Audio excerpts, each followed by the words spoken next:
Hi, it's Sam. Welcome back to Sam's Safe Space, where it's always a safe space to be you just as you are. This episode is for the part of you that whispers, I'm weird. The thought that pops into your head at 2 a.m. that makes you flush and want to hide. And the inner demon you've been trying to stuff under the rug. Today, we're going to unpack why those thoughts happen, what those demons often really are, and spoiler, how normal you actually are. Let's make room for them, not run from them.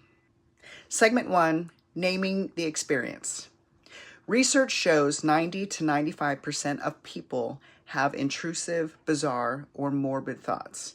Examples, blurting something inappropriate, imagining harm to a loved one, sudden sexual images, even picturing your own death, which leads to the shame loop. You don't just have the thought, you judge yourself for having it. That shame is often worse than the thought itself. So there's a sense of guilt and shame we put on ourselves and loop the negative feelings. I, myself, have numerous weird thoughts, and I thought I was an outcast for having them.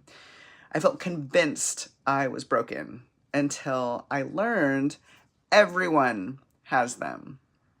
So the key line here is your mind isn't broken. It's just chatty. It throws spaghetti at the wall, some of it strange. You don't have to eat the spaghetti just because it's there. Segment 2, what people mean by demons. Let's break this down into categories.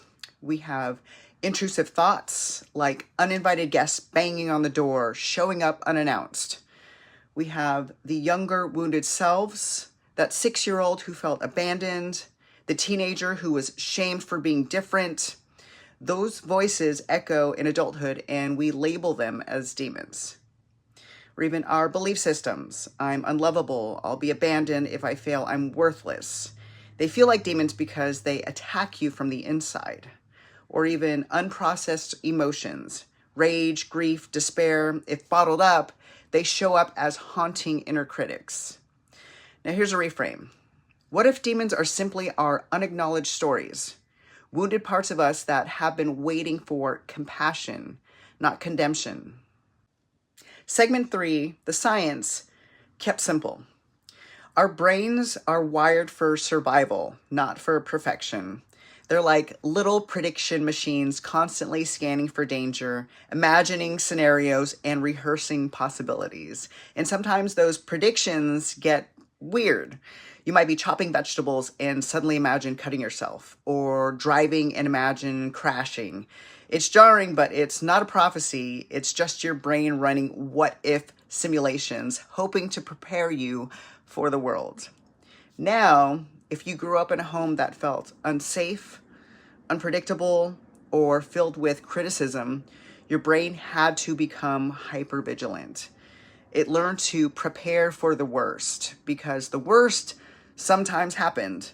So now as an adult, those what-if thoughts can feel louder, darker, or more extreme. They're not evidence that you're broken. They're evidence that your nervous system got really good at trying to protect you. Think of your brain like a radio station. Most of the time, it's music, grocery lists, to-dos, little daydreams. But once in a while, static bursts in, random noise, even disturbing messages. The static doesn't mean the station is evil. It just means the frequency shifted. The skill isn't to make your brain stop producing status. The skill is remembering you don't have to believe the static when it shows up. Segment 4. Here's a guided exercise to meeting a weird thought. Let's practice meeting a weird thought together. If you can close your eyes, if not, just soften your focus. Take a deep breath in through your nose for 4. Hold for 2. And exhale slowly through your mouth for 6. Do that 2 more times and pause. Now I want you to recall a thought that has bothered you recently. Not the scariest one, just one that made you think, why did I think that?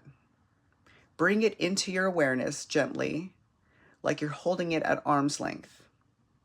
Notice what happens in your body as you think of it. Maybe your chest tightens, maybe your stomach knots, maybe your face flushes. Just notice without judgment. Now give it a label. Say to yourself, this is a thought, not a truth.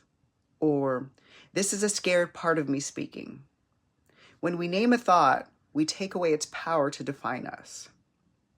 Place your hand on the part of your body where you feel it the most. Breathe into that space. Inhale for 4. Exhale for 6. Imagine sending compassion into that part of you, as if you're telling it, I see you. You're safe. And now imagine placing that thought on a cloud. Watch the cloud drift away across the sky, slowly moving away. You don't need to chase it. You don't need to grab it. Just let it pass. When you're ready, open your eyes. That was you proving something powerful. You are not your thoughts. You are the one who notices them. Segment 5, tools for when the demons get loud. When those thoughts or demons come crashing in, here are some simple tools to ground yourself and loosen their grip. The first is name and normalize. Out loud say, that's an intrusive thought, or that's my old story showing up again. Naming turns the monster under the bed into just a shadow on the wall. The second is ground into the present. Use your senses. Look around and name 5 things you can see, 4 things you can touch, 3 things you can hear, 2 things you can smell, and 1 thing you can taste. By the time you finished, you've reminded your nervous system, I'm here and I'm safe. The third is write and respond. Take a notebook and write the thought exactly as it comes. Then on the next line, write your compassionate response. For example, you're afraid of being left. I get it, but I'm here for you now. You create space between fear and truth. And the fourth is move the energy. Thoughts live in the body.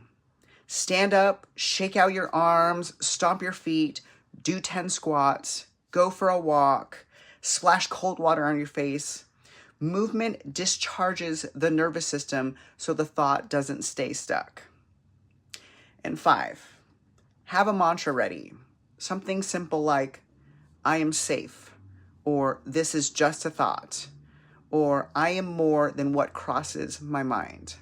Repeat it until you feel your body soften. And here's the important one. If thoughts involve harming yourself or others and you're afraid you might act on them, that's your signal to reach out. A therapist, a friend, a hotline. Not because you're dangerous, but because you deserve support in carrying the weight. Remember, you are not alone. These practices don't erase the thoughts, but they change your relationship to them. And that's where the freedom begins. Segment 6, stories of normalcy. You aren't alone. Here's the truth most of us don't realize. Everyone has these thoughts. Every single one of us. The only difference is some people admit it and some people keep it locked inside. I once heard a new mom whisper to me that she imagined dropping her baby. She was horrified and thought she was a terrible mother.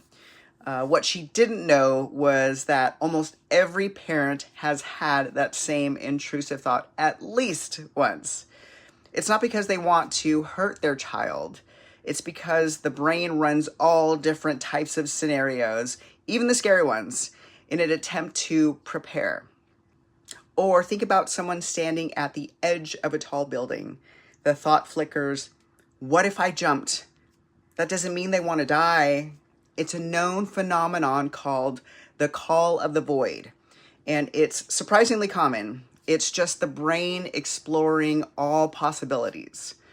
Even people you admire, artists, teachers, athletes, healers, have intrusive or morbid thoughts. They're not exempt because they're successful or spiritual. They just don't let those thoughts convince them that they're bad or broken. The loneliness comes from silence. We sit in our shame thinking no one could ever possibly understand. But the more we share, the more we realize the weirdness is universal. It's not a flaw, it's part of being human. Before we wrap up, I want you to remember this. Having weird, morbid, or intrusive thoughts doesn't make you broken. It makes you human. Your demons are not monsters hiding in the shadows. They're unhealed parts of you, younger pieces, emotions that never got to be felt. And when we meet them with compassion instead of fear, they soften. You are not the storm of your thoughts. You are the sky that holds them. You are not defined by what passes through your mind. You are defined by how much love, resilience, and courage you carry into your heart. So the next time a thought comes that scares you, try telling yourself, this is just a thought. It doesn't control me. I am safe. I am whole. Let's end with an affirmation together. If it feels good, say it out loud. I am not my thoughts. I am more than my mind. I am safe. I am human. And I am enough. If this episode resonated with you, please share it with someone who might need a reminder that they're not alone in their weirdness, their struggles, or their thoughts. And if you want to connect with me, you can always find me on Instagram at Sam with the Scars, or tune in here next week for more. Thank you for being here. Thank you for being you. And thank you for letting me hold this space with you. Until next time, breathe deep, be gentle with yourself, and remember, this is your safe space.